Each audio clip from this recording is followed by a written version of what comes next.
So we took a late night excursion in the Jeep and didn't have the high lift jack or the chainsaw with us this time. So of course we get hung up on a blowdown tree and end up having to hike home down the train tracks at 3 o'clock this morning, 2 miles or so. It's footprints there, and if you look to the right here, you can see 3 sets of some kind of wild canine track that followed us out. We actually got a glimpse of them over there to the right at one point in time.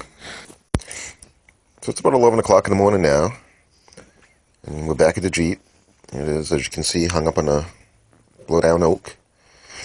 We actually had successfully climbed the blowdown on the way in over here to the left-hand side here.